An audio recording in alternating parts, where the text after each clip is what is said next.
What is the DCI? I'm not talking about the MCI, the missing children incident, but rather the biggest mystery of Five Nights at Freddy's 2, the dead children incident.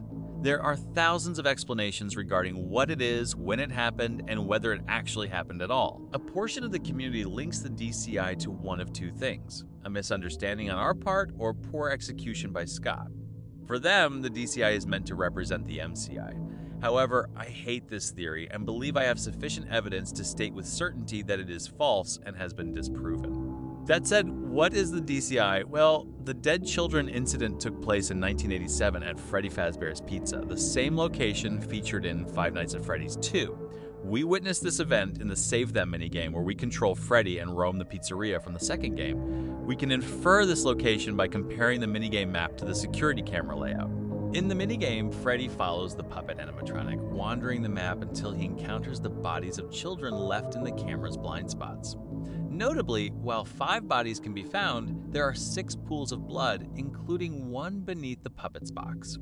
Furthermore, on rare occasions, the purple guy, or William Afton as we know him today, may appear when Freddy moves between rooms. He will head toward us, and if he makes contact, the minigame ends. This allows us to pinpoint exactly when the minigame takes place. According to Ralph, the day shift guard was moved to that position following complaints about the night shift. Now that being said, no new system is without its kinks. You're only the second guard to work at that location. The first guy finished his week but complained about conditions. We switched him over to the day shift. So, hey, lucky you, right? It is also mentioned that this guard disappeared shortly before the restaurant closed and was linked to some incident at the pizzeria, which is why former employees were banned from the building. From what I understand, the building is on lockdown. No one is allowed in or out, especially concerning any previous employees.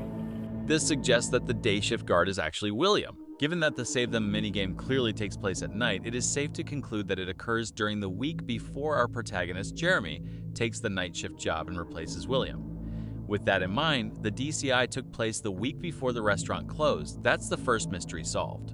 Now, the real question is, what happened to the children? How did they end up there? And what happened to the bodies? First, let me state with absolute certainty that the bodies were never found by the police. Yes, the DCI is actually just another MCI, and the reason is quite clear. The pizzeria closed due to an unfortunate incident that, as Ralph describes, occurred outside the establishment but was somehow connected to it. Let's arrange the events chronologically to understand why the bodies could never have been found. Given that we know the DCI happened during the week William worked, while Phone Guy's messages are from the following week, we can state that the DCI occurred before November 8th, 1987, Jeremy's first night as the night guard. Later on November 10th, Jeremy's third night, Ralph mentions rumors and reveals that whatever happened took place outside the pizzeria. Oh, hey, before I go, I wanted to ease your mind about any rumors you might have heard lately. You know how these local stories come and go and seldom mean anything. I can personally assure you that whatever is going on out there, however tragic it may be, has nothing to do with our establishment. It's just all rumor and speculation, people trying to make a buck, I'll discuss this more later. On November 11th, Phone Guy informs us that an investigation into the establishment has begun and that they might close for a few days as a precaution, implying Fazbear is innocent. Hello. Hey there, nice one. I told you to get the hang of it. Okay, so just to update you, there's been somewhat of an investigation going on. We may end up having to close for a few days. I don't know. I want to emphasize, though, that it's really just a precaution. Fazbear Entertainment denies any wrongdoing. These things happen sometimes. It'll all get sorted out in a few days. Just keep an eye on things, and I'll keep you posted. By the 12th, the restaurant is in total lockdown. This is the night Ralph mentions that William left his post as the day guard, likely because his identity as William had been discovered. But here's where it gets interesting. On the 13th, it's stated that the place is completely closed for a while, yet there was supposed to be a party on the 14th. Hello. What on earth are you doing there? Didn't you get the memo? The place is closed down, at least for a while. Someone used one of the suits. We had a spare in the back, a yellow one. Someone used it. Now none of them are acting right. Listen, just finish your shift. It's safer than trying to leave in the middle of the night. We have one more event scheduled for tomorrow, a birthday. You'll be on day shift. Wear your uniform. Stay close to the animatronics and make sure they don't hurt anyone, okay? Okay, let's analyze the details later. What matters is that Jeremy is being moved from the night shift to the day shift, and it is likely at this party that the bite of 87 occurred. Now that the days are established, we can start analyzing. During the week of November 1st to 6th, William somehow kills 5 or even 6 children, and their bodies end up scattered across the pizzeria floor. This is when the Save Them minigame takes place. However, the following week, the bodies were clearly not there. Everything seemed fine until November 10th, when rumors began circulating, specifically regarding the disappearance of 5 more local children. Suspicion quickly fell on the Children's Pizzeria, which had experienced an identical incident 2 years prior. Although these were merely rumors, the restaurant continued operations as usual. However, something happened on the 11th when a police investigation took place on the premises. The bodies could not have been there, as the police would have quickly discovered them and immediately shut down the restaurant. This investigation may have led to the discovery of William and his true identity, causing the restaurant to go into lockdown on the 12th, specifically barring former employees from entering or leaving. Yet this was merely police suspicion. There were still the 5 disappearances from the previous week and the 5 from 85, cases in which William had been a suspect. If the police connected the dots, noting that 5 more children had vanished while William was present again, it implied a link between the events, leading to the restaurant's temporary closure on the 13th. However, since nothing incriminating was found, only speculation, the party scheduled for the 14th went ahead, and we all know how that ended. This explanation is realistic and aligns with the information we received through phone calls, newspapers, and environmental storytelling. However, something, or rather a few things, were left out. First, where were the bodies taken? If they aren't at the pizzeria, they must have been moved elsewhere. Another question is, who are these children, and why are they never mentioned again in any installment of this universe after Five Nights at Freddy's 2? It's complicated, and that makes it difficult to build a theory around these characters. Lacking names, backstories, futures, or even any hint pointing to the mere existence of this secret, the community usually ignores it, assuming it isn't just a representation of the MCI. Which again is impossible given that the DCI deaths occurred at a completely different restaurant in a different year and involved entirely different storylines and developments. But if that's the case, how are we supposed to construct a theory involving them?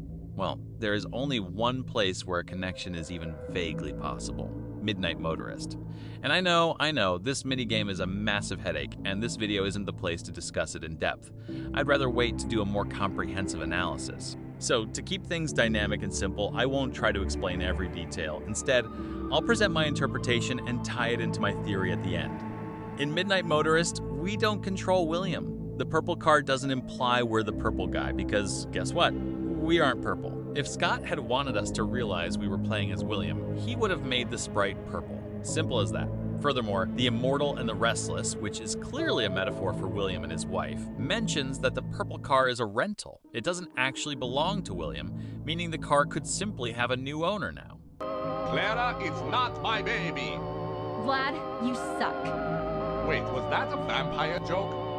That was so lame, Clara. Like I haven't heard that a million times. Okay, well how's this?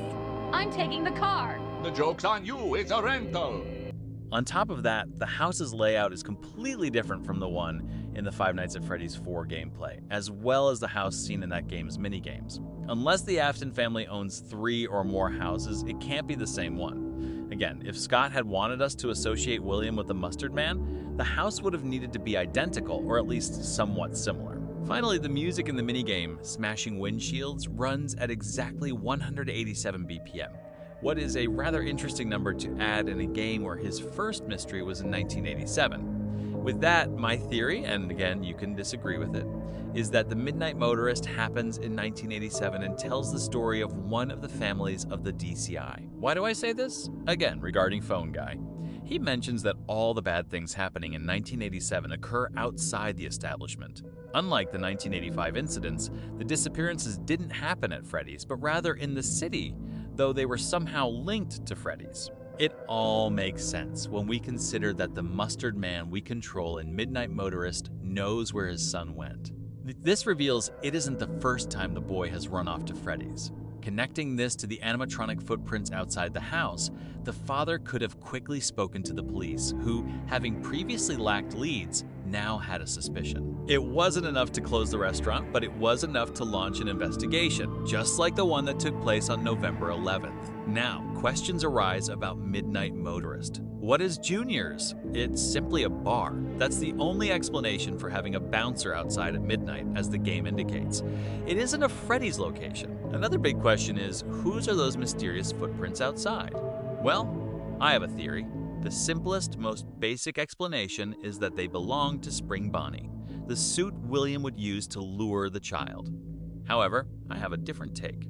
If we look at the plot of the second movie, we know the toy animatronics have a strange connection to the Fun Time ones. They also have the capacity to store children inside, given that, according to the movie, they are spring lock suits. Furthermore, in the alleged secret Chica's Party minigame, we can see Toy Chica outside the Midnight Motorist house. That detail is so random that even if Scott hadn't intended for it to be there, he would have noticed it and quickly swapped the character, or even removed that element entirely. Putting together the movie, this page, and my theory, Toy Chica would be the one responsible for abducting at least this child, who was subsequently taken to Freddy's and killed by William, just like all the other children involved in the DC. William would be waiting there, having complete freedom to do whatever he pleased. As the night guard, he had the empty pizzeria to himself, giving him time to clean up the blood and dispose of the bodies before the next day. Furthermore, the disappearances would take place in different locations, different homes, different spots, nothing that could link the events to the restaurant, let alone to him. He would be safe, a stark contrast to the MCI where he had nearly been caught. Another issue that might cast doubt on this theory is the question of how the toy animatronics, if they are indeed springlock suits, functioned during the rain in Midnight Motorist. The answer is simple. If the footprints are on the ground, it means they were there before the rain started. Had they been made during the rain, they would have washed away before the mustard man arrived. Another point of contention is the common assumption that Midnight Motorist is directly linked to the minigame depicting Charlie's death, often labeled Later That Night. But that idea is absurd. In a franchise called Five Nights at Freddy's, the notion that only one night matters makes no sense. Furthermore, the argument that the rain sprites are identical, implying the events must happen back to back, is illogical. It is a video game, so assets are constantly reused. That doesn't mean the scenes are connected or represent the exact same moment. The rain looks the same in both places simply because that is what rain looks like, period. So with all this, we know when the DCI occurred, why it was overlooked and not directly linked to Fazbear's, and the identity of at least one of the victims, though it is safe to assume the cases were similar. Yet, the big question remains, where did the bodies end up, and what is their significance to the Five Nights at Freddy's narrative? This is where things get interesting, as this aspect of the theory is both the most compelling and the one with the most plot holes. In the Midnight Motorist minigame, I intentionally left something out, something that likely immediately raised a red flag: the mound. It's a patch of dirt in the middle of nowhere, encircled by a black marking that looks like the outline of an old structure. If I were to take a guess and try to connect it to the story I'm piecing together, the only missing piece is the location of the bodies, and here it is. In Pizzeria Simulator, Candy Cadet, who, by the way, plays a crucial role, tells a story about 5 things becoming one. Usually this story is linked to the MCI, but there is one specific tale about 5 children being placed in a single coffin, a story that comes up again later. Now I will tell you a story about a kind man who would visit 5 orphans and bring them toys and gladness. The man lived alone, and lived in fear that someone might break into the house of one of the 5 children, so he adopted all 5, and brought them together in one place, in his own home. He promised them to never leave them, and they promised to always come home, and never stay out too late. He left one day to buy food, his heart being filled with gladness, but returned to find that the burglar had chosen his home, and killed all 5 of the children. The man could only afford one coffin, so he stitched the 5 bodies together to make one, and buried the child. That night, there was a knock at the door. In my opinion, William took all 5 DCI children and buried them together in one spot. That mound is actually the DCI's collective grave. But if that's true, then following Candy Cadet's story, the kind man would have to be William, which I honestly don't believe. Many people think the kind man is actually Henry, but that doesn't quite sit right either. If it were true, it would mean Henry was the one who hid the bodies in a single coffin without alerting the police or anyone else, which would cost him the good guy status he holds in Pizzeria Simulator. And this brings me back to the first part of the theory, Lefty. At this point in the story, and this might sound a bit like fan fiction right now, Carney was being kept in storage at the 87 Pizzeria. After William killed the 5 children, he placed them all inside Carney to test whether more than one soul could possess the same body. After all, by that stage he was already well aware that a single soul could inhabit an animatronic shell. However, considering he placed a child, Cassidy, into the very same animatronic that had killed his son years earlier, I think it's plausible he would wonder if multiple souls could share a single body. This could even explain where he got the idea to melt down the classics and turn them into the fun times, essentially blending their souls into Remnant and injecting it into his own killing machines. Carney would then be left with the bodies, and shortly after, Henry would discover the scene. Fearing the police and possibly facing blackmail from William regarding something Henry did during the Murray Costume Manor era, he would dispose of the evidence, taking Carney out to the middle of nowhere, or perhaps another location I'll discuss in a future video, and burying him there. Years later, Henry would come to regret everything he had done. He would unearth those poor souls and use the Carney for one final good deed, using it to capture the puppet, transforming it into Lefty, and freeing the DCI souls along with the MCI souls in Pizzeria Simulator, while also dying himself to pay for his crimes. I like this theory because it reveals what happened to the DCI, explains the circumstances surrounding the 1987 restaurant closure and its aftermath, and sheds light on the most complex minigame of all time, Midnight Motorist. It also ties back to the first part of the theory by explaining Lefty and connecting both Henry and William to the whole picture. However, I know some people will hate this theory. For one, they refuse to accept that Midnight Motorist isn't about the Aftons, or that the animatronic at the window could be Toy Chica, even with a connection to UCN's Toy Chica at the high school years. More importantly, it portrays Henry as a bad person, more villainous than initially thought. In my opinion, though, Henry was never a good person. Obviously, William is the devil incarnate and to blame for everything that happened. But Fazbear Entertainment is a negligent company that prioritizes success and money above all else. And who was the CEO of that greedy company? Henry. Furthermore, as shown across various Five Nights at Freddy's media, he was a negligent father who put his work before his family, especially Charlie, which evidently led to her death. This theory also offers a better explanation for Henry's motives in Pizzeria Simulator. Many wonder why he waited over 30 years to take action and save everyone. As I see it, he only realized how wrong he had been after all that time. The crushing weight of the events he allowed to unfold, the evil spreading through the company he built, and the deaths of his daughter and so many others weighed heavily on him. While not inherently evil, he was a coward, which is why he didn't act sooner. This theory frames his redemption at the end of the story. Unlike William, who was and remained a terrible person until the very end, Henry changed and became the savior of everyone and everything, shedding his cowardice to become a hero. This explains Henry's speech at the end, where he talks about a wound initially inflicted upon him, one he let fester. It implies that after Charlie's death, he allowed all this evil to unfold because he was afraid of William. It's only now that I understand the depth of the depravity of this creature, this monster that I unwillingly helped to create. As if what he had already done wasn't enough. He found a new way to desecrate, to humiliate, to destroy. As if the suffering wasn't enough, the loss of innocence, the loss of everything to so many people. Small souls trapped in prisons of my making, now set to new purpose, and used in ways I never thought imaginable.